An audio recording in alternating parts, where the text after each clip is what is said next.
Assalamualaikum warahmatullahi wabarakatuh. Perkenalkan, kami dari kelompok 3 akan membahas materi mengenai menganalisis bahaya penularan dan pencegahan penyakit HIV dan AIDS.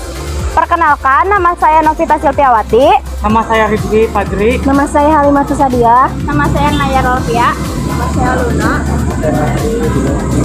Langsung saja ke materi yang pertama. Pengertian HIV dan AIDS. Human Immunodeficiency Virus HIV adalah virus penyebab AIDS.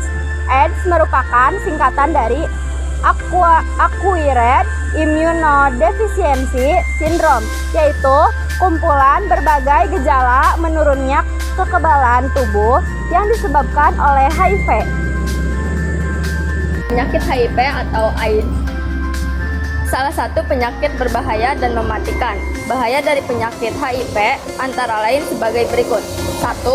Belum ditemukannya obat HIV menjadi penyakit ini sangat membahayakan dan mematikan. Hilangnya kekebalan tubuh pada penderita HIV menyebabkan serangan penyakit ringan pada penderita AIDS menjadi sangat berat dan mematikan. 2. AIDS menjadi salah satu penyebab kematian. Menurut penghitungan WHO 1992, tidak kurang dari 3 orang di seluruh dunia terkena infeksi virus AIDS setiap menitnya. Dan yang mengerikan adalah jumlah penderita 70% adalah kalangan pemuda atau usia produktif. 3. Menyebabkan depresi sehingga bisa menyebabkan kegilaan. Beratnya penyakit AIDS menyebabkan penderitanya mengalami stres berat yang tak jarang mengarah pada kegilaan. 4. Menyebabkan bunuh diri. Jika seseorang menderita penyakit ini akan menimbulkan depresi yang mendalam, semangat hidup rendah, dan hilangnya kepercayaan diri. Permasalahan ini telah banyak memakan korban jiwa. Oleh sebab itu, penyakit HIV menjadi salah satu pemicu terjadinya bunuh diri yang tentunya sangat memprihatinkan. 5. Tekanan sosial dan ekonomi stigma negatif bagi para penderita HIV sebagai yang dianggap tak bermoral, menyebabkan tekanan sosial yang sangat berat bagi penderitanya. Penularan HIV dan AIDS. Ada beberapa cara untuk penularan HIV dan AIDS. Yang pertama, transfusi darah dari pengidap HIV. Yang kedua, berhubungan seks dengan pengidap HIV. Ketiga, sebagian kecil 25-30% ibu hamil pengidap HIV menularkan kepada janinnya. Yang keempat, alat suntik atau jarum suntik, alat tato, dan sindik yang dipakai secara penderita HIV atau AIDS. Yang kelima, air susu ibu pengidap AIDS menularkan kepada anak susuannya. Adapun hal-hal yang tidak dapat menyebabkan tidak tertularnya penyakit HIV atau AIDS, yaitu sebagai berikut. Yang pertama, bersenggolan dengan pengidap HIV atau AIDS. Yang kedua, berjabatan tangan. Yang ketiga, penderita HIV atau AIDS bersin atau batuk-batuk di depan kita. Yang keempat, sama-sama berenang di kolam renang. Yang kelima, menggunakan WC yang sama dengan pengidap HIV atau AIDS melalui gigitan nyamuk dan serangga lainnya. Pencegahan penyakit HIV atau AIDS. Berikut beberapa tindakan yang dapat dilakukan dalam pencegahan tertularnya HIV atau AIDS. Yang pertama, menghindari hubungan seks di luar nikah dan berganti-ganti pasangan. Yang kedua, seorang ibu yang darahnya rendah telah diperiksa dan ternyata positif HIV. Sebaiknya menghindari kehamilan karena bisa menularkan virus kepada janin yang dikandungnya. Yang ketiga, orang-orang yang tergolong kelompok perilaku resiko tinggi hendaknya tidak menjadi pendonor darah. Yang keempat, penggunaan jarum suntik dan alat tusuk lainnya seperti jarum, akupunktur, jarum tindik, dan sebagainya hendaknya hanya sekali pakai, tidak secara bersama-sama dan harus terjamin kesteriliannya. Yang kelima, menjauhi narkoba karena sudah terbukti bahwa penyakit HIV atau AIDS di kalangan pengguna narkotika suntik 3-5 kali lebih cepat dibandingkan perilaku berisiko lainnya. Yang keenam, menghindari kontak langsung dengan cair-cairan tubuh yang bisa menularkan HIV atau AIDS. Pengobatan penyakit HIV atau AIDS. Hingga saat ini belum ditemukan obat yang secara tepat dapat menyembuhkan penderita AIDS secara total.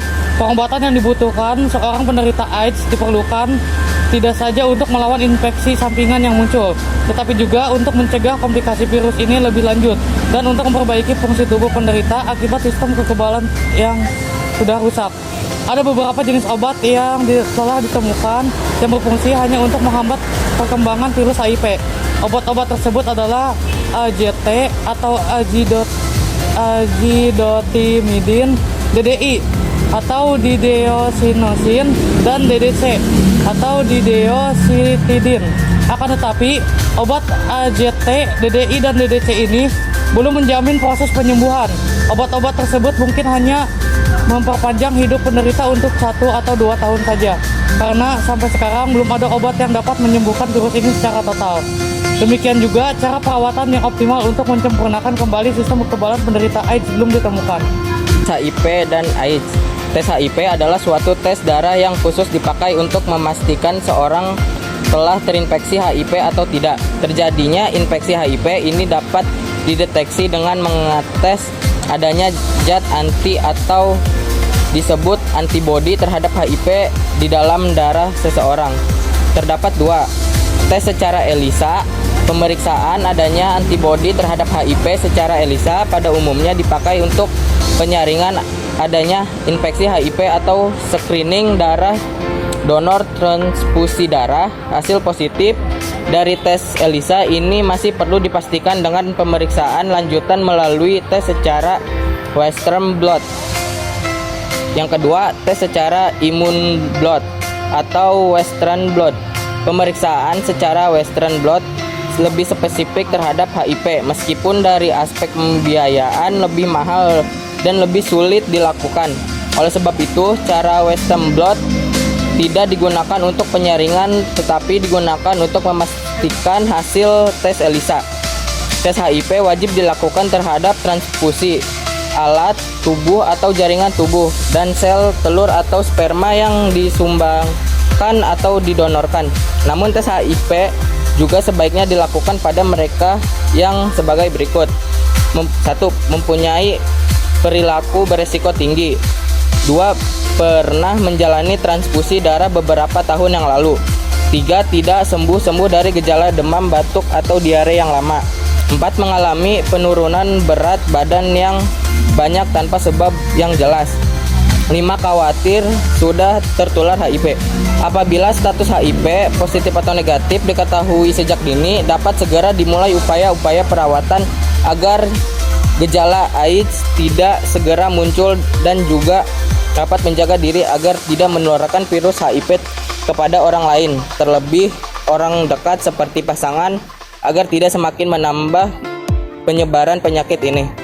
Selain adanya dampak positif dari dilakukan tes HIV ini, terdapat pula dampak positif yang ditimbulkan, yaitu bagi mereka yang diberi tahu tes HIV positif merasakan adanya masalah yang berat sehingga dapat terjadi gangguan emosi dan rasa terpukul yang hebat. Sekian penjelasan dari kelompok kami. Kurang dan lebihnya mohon maaf. Kami akhiri. Wassalamualaikum warahmatullahi wabarakatuh.